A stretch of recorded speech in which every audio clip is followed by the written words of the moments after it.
பிரதமரின் வாகன பேரணியின் போது அரசு பள்ளி மாணவர்கள் பங்கேற்றப்பட்ட விவகாரத்தில் சர்ச்சை எழுந்த நிலையில் தற்போது நடவடிக்கை எடுக்கப்பட்டிருக்கிறது. விவரங்களை நம்முடைய செய்தியாளர் குருசாமி, விவரம் என்ன? எந்த பள்ளி மாணவர்கள் பங்கேற்க வைக்கப்பட்டாங்க? இவர்கள் மீது தற்போது என்ன நடவடிக்கை எடுக்கப்பட்டிருக்கு? யார் மீது நடவடிக்கை எடுக்கப்பட்டிருக்கு? ஹலோ குருசாமி, இணைப்பு இருக்கீங்க. என்ன நடவடிக்கை? ஏன் நடவடிக்கை? நேற்றைய தினம் பிரதமர் நரேந்திர மோடி கோவையில் ரோட் ஷோ நிகழ்வுக்கு வந்திருந்த போது அதில் பள்ளி மாணவர்கள் கலந்து கொண்டிருந்தார்கள். இது தொடர்பான புகைப்படங்கள் வெளியாகியிருந்த நிலையில் இது தொடர்பாக கல்வித்துறைக்கு விசாரணை நடத்துவதற்காக மாவட்ட ஆட்சியர் உத்தரவிட்டிருந்தார். இந்நிலையில் கோவை மாவட்ட முதன்மை கல்வி அலுவலர் பாலமுரளி இது குறித்து விசாரணை மேற்கொண்ட பொழுது அது அரசு உதவி பெறக்கூடிய ஒரு நடுநிலை பள்ளியினுடைய மாணவர்கள் என்பது தெரிய வந்திருக்கிறது.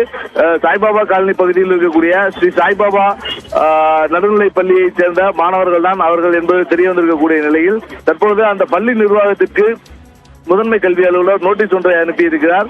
அந்த நோட்டீஸில் அந்த பள்ளி நிர்வாகத்திற்கு விளக்கம் கேட்டு அனுப்பியிருப்பதுடன் தேர்தல் விதிமுறைகளை மீறி மாணவர்களை தேர்தல் பிரச்சாரம் நடக்கக்கூடிய இடத்திற்கு அழைத்து சென்றிருப்பது தெரிய வந்திருப்பதாகவும் இது குறித்து அந்த மாணவர்களை அந்த இடத்திற்கு அழைத்து சென்ற பள்ளி தலைமை ஆசிரியர் மற்றும் பணியாளர்கள் உள்ளிட்டோர் மீது உரிய நடவடிக்கை எடுக்க வேண்டும் என அறிவுறுத்தப்பட்டிருக்கிறது.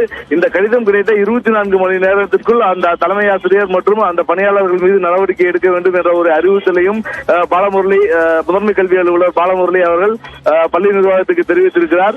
ஏற்கனவே இந்த புகைப்படம் வெளியாக இருக்கக்கூடிய நிலையில் இது அரசியல் வட்டாரத்தில் பரபரப்பை ஏற்படுத்தி இருக்கிறது. இந்திய கம்யூனிஸ்ட் கட்சி உட்பட அரசியல் கட்சியினர் இதற்கு கடுமையான எதிர்ப்பை தெரிவித்திருக்கக்கூடிய நிலையில் தற்பொழுது கல்வித்துறை அதிகாரிகள் இது தொடர்பான ஒரு நோட்டீஸை பள்ளி நிர்வாகத்திற்கு அனுப்பியிருக்கிறார்கள். இன்றைய தினத்திற்குள் தலைமை ஆசிரியர் மற்றும் ஊழியர்கள் மீது அடுத்த கட்ட நடவடிக்கைகள் எடுக்கப்படும் என எதிர்பார்க்கப்படுகிறது. தேவா, நன்றி குருசாமி.